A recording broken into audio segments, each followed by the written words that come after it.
रत्नागिरी के चिपळूण में प्लास्टिक गोदाम में भीषण आग, लाखों का नुकसान। महाराष्ट्र के रत्नागिरी जिले के चिपळूण तालुका के नागवे इलाके से बड़ी खबर सामने आई है, जहां एक प्लास्टिक गोदाम में अचानक भीषण आग लग गई।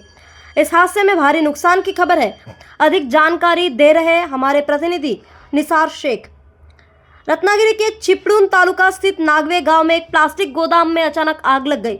देखते ही देखते आग ने विकराल रूप धारण कर लिया, जिससे गोदाम में रखा प्लास्टिक का पूरा स्टॉक और इमारत जलकर खाक हो गई। बताया जा रहा है कि गोदाम में करीब 4 ट्रक प्लास्टिक माल रखा हुआ था, जो पूरी तरह जल गया। इस आगजनी में लाखों रुपए के नुकसान का अनुमान लगाया जा रहा है। गांव वालों के अनुसार पास के खेत में आग लगी थी, जो फैलते हुए गोदाम तक पहुंच गई।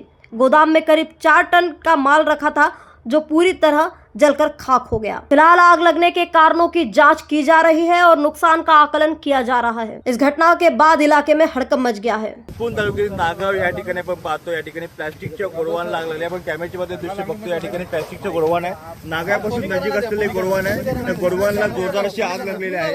आपण पाहतो या ठिकाणी कशा पद्धतीने आग आहे। अग्निशमन दल या ठिकाणी दाखल झाले, आग विझवण्याचे प्रयत्न सुरू झालेले आहेत, पण मोठ्या प्रमाणात आग याकडे लागलेली आहे। नागावच्या जवळ असलेल्या वस्तीजवळ या ठिकाणी प्लास्टिकचा कारखाना आहे आणि त्या ठिकाणी जे काही कच्चा माल असतो या ठिकाणी आणला जातो, या ठिकाणी साठवून केले जाते आणि त्यानंतर या ठिकाणी ही जी आग आहे ती आग आटोक्यात आणण्याचा प्रयत्न केला जातो। आगीचे झोळ आपण पाहतो कशा पद्धतीने आगीचे झोळ आहे। पोपरी पॉवर अग्निशमन दल या ठिकाणी दाखल झाले, पोलीस दाखल झाले, आग विझवण्याचे खूप प्रयत्न आले, पण लाखोचं नुकसान या ठिकाणी झालेलं आहे। आता पुढे नेमकं काय होणार हे पाहणं तितकंच गरजेचं। आपण बघतोय कशा पद्धतीने आग जी आहे ती आग विझवण्याचे प्रयत्न अग्निशमन दल करते आणि पूर्णपणे प्लास्टिकचा कारखाना होता, नागावच्या वस्तीपासून होता।